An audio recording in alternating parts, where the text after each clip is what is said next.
or welcome back to the 8th concession. My name is Natalie. Well, today is the day. I am going to get this new garden buttoned down, closed up, ready for winter.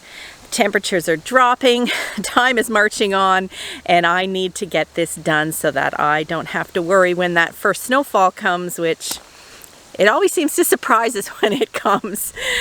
But anyway, I have most of the garden done. Now, as you're going to see from the footage that follows, I actually started closing out this garden a couple of weeks ago. Maybe it was even longer than that.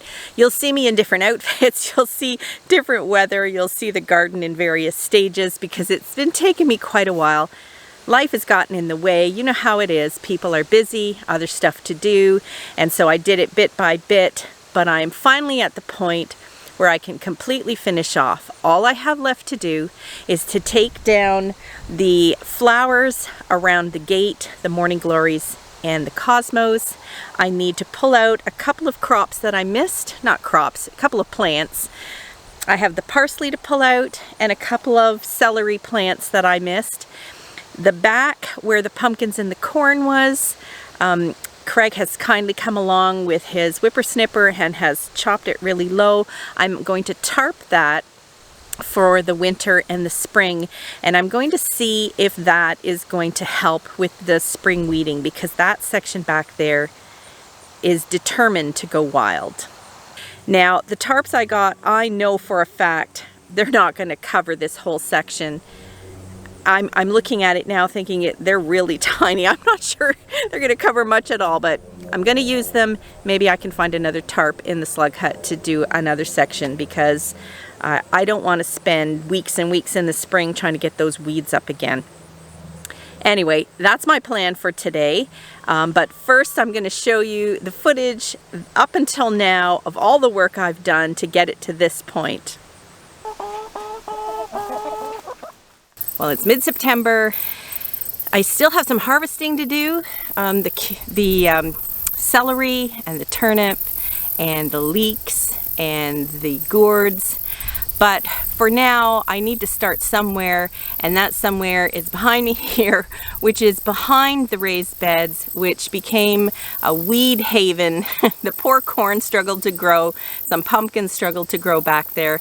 But I want to get it cleared out, so I think today I'm going to start there. Now, this project's going to take me certainly more than one day. It's going to take me several days, but it's time to get started. The other thing is I can't just go in there and just start ripping everything out quickly, because as well as thistles and prickles in there, we have stinging nettle. Now, if you've never come in contact with stinging nettle, lucky you. Because the thing about when you touch a prickle or a thistle, it just pricks for a second while you're touching it. But with stinging nettles, even when you take your hand away, that's going to sting for quite a while. And I should know, I get stung all the time. It's painful. It can last minutes, hours, half a day, depending, and it's really uncomfortable. So I have to be really careful going through there, as there are a lot of nettles. So I'm going to do it as quickly as I can, but as carefully as I can.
a week has gone by since I started this garden, but other things came up that needed to be done. It's a nice day again today, so I need to get back to this, but I think I'm going to stop just weeding the back part here and get to work on clearing out the raised beds, starting with the tomatoes. Now, because my tomatoes suffer so much from blight, I really don't want to put the tomato plants in my compost. I don't mind putting the tomatoes, this sort of rotten, overripe tomatoes, in as long as there are no leaves sticking to it. And I mean, I know I have blight anyway, but I just don't need to make the situation worse by, inundating all my compost with more blight spores. So I will be putting them in a garbage bag to send to the garbage.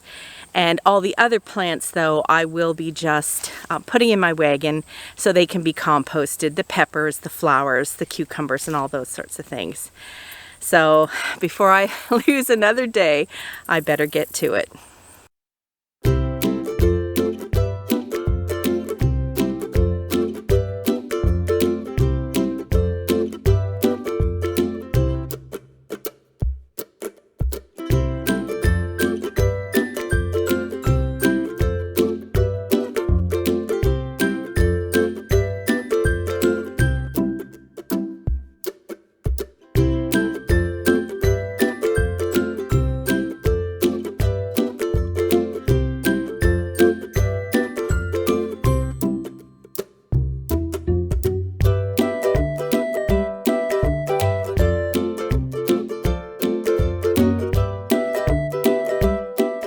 The garbage bag was turning out to be a little too flimsy for the stiff branches of the tomatoes, so I've decided instead I'm going to pile them in the wagon and take them over to the slug hut where we have some empty chicken feed bags which are a lot sturdier, and that'll be a bit easier over here as well.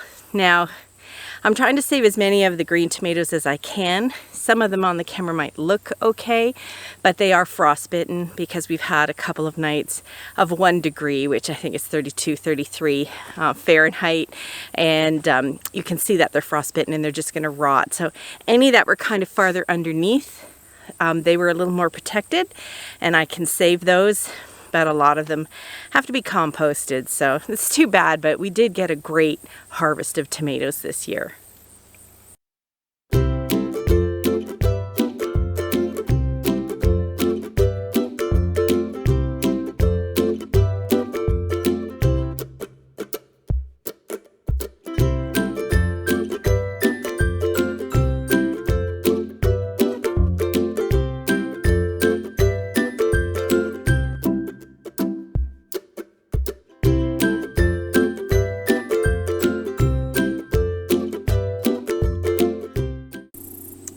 So there we have one bed with no more tomato plants in it.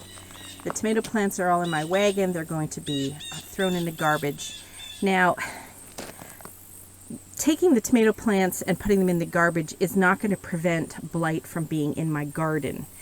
As you can see, every time the blight makes the leaf go brown, it gets very crumbly. And the blight is actually in those bits of leaf. It's impossible to get it out of the soil at this point, if you can see just how many leaves have already fallen. So by putting the plants in the garbage, I'm not preventing blight from being in this garden. I'm preventing blight from going into my compost. Now for this garden, I will not plant tomatoes in it next year. They say you have to leave a bed 3 years between, seasons for blight. And I'm still hoping that I'm going to have my new garden beds back here next year, fresh ones that have had no blight, and I will put tomatoes back here. As for the tomato cages, I will give them a good wash with soap and water and bleach before I plant next year, just to make sure, because you could see some of the leaves kind of stuck to the wire. So I'll make sure they're as clean and pest-free, disease-free as I can before I use them next year. But I won't bother doing that in the fall. I'll do that in the spring right before I use them. I will probably take a little rake of some kind and try and get the bulk of those tomato leaves up. Again, it's impossible to get all the little bits because they just break into almost dust. But I will clean it up a bit more, and then next year put down fresh compost and a different crop that won't be affected by the blight. And hopefully with enough beds next year, I can rotate my tomatoes so that I won't be in the same bed for 3 years.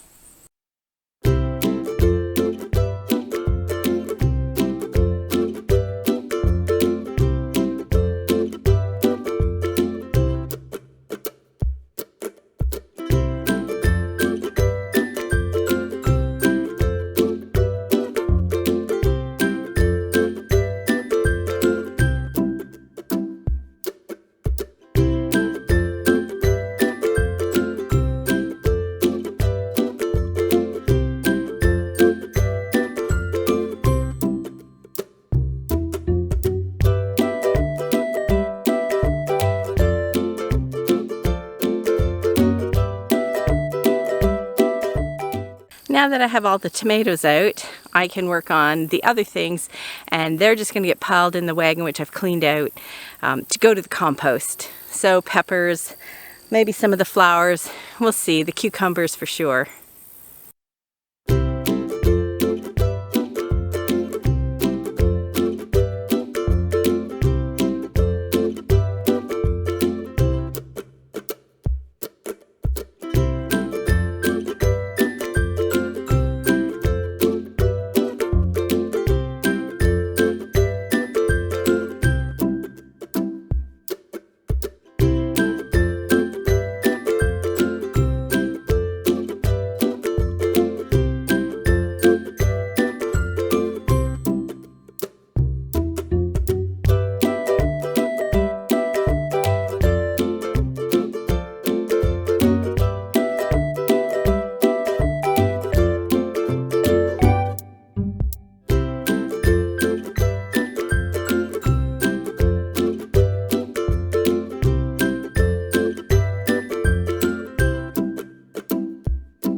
That was an amazing haul considering this poor garden was neglected, and I have to learn not to cram so many things in. My leeks would have done better, my carrots would have done better. The turnips I left too long, so a lot of them are a bit disfigured, but the parsnip are beautiful, so my husband's going to enjoy those roasted with a roast beef. So now I just have to take out the marigolds and collect my lettuce seeds, and then this bed is also done. But it certainly is not a bad harvest. The tiny baby carrots I'll give to the chickens. The leeks I'll freeze. The turnip I'll also blanch and freeze. And the parsnips I'm going to store down in my cold cellar. And here are the lettuce seeds. One of these fluffy flowers is the perfect one. If you pull on the fluff, all the seeds are at the end. Oop. Those tiny little things are the seeds. So find the ones that are fluffy.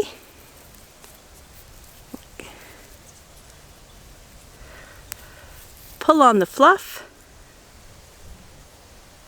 and there are the little seeds.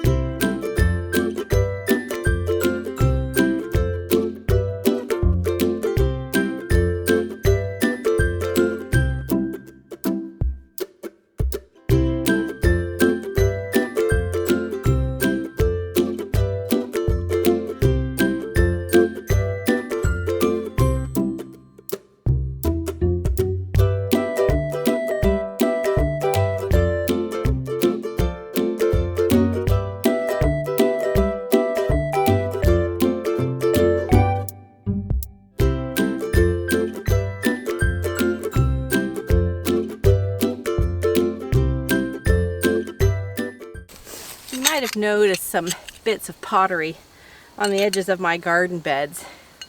That's not ours. We keep finding that in the aisles. There's a bunch more on that bed. This was left by the previous owners. I guess they must have just thrown things back here when this was covered in reeds, so we'll be disposing of these. So before I can even think about tackling the weeds in the back here, at the back of the raised beds, I need to get out the pumpkins, and I'm going to strip out any corn that might be on the corn cobs, even though they didn't develop enough for us to eat a sweet corn. I will take off any kernels that are on there. I'm going to dehydrate them for the chickens in the winter. That's such a great treat for them when there's nothing but snow on the ground.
Well, I was right. They're so much smaller than I thought they were, or I guess it's really just that the garden's so much bigger than I thought it was. These two tarps only covered these tiny little squares here, but nonetheless I put them down, and I'm going to see if maybe Craig has another spare tarp that I can use for the winter for the far end, but I'll have to ask him when he has a moment. But other than that, the garden has been put to bed.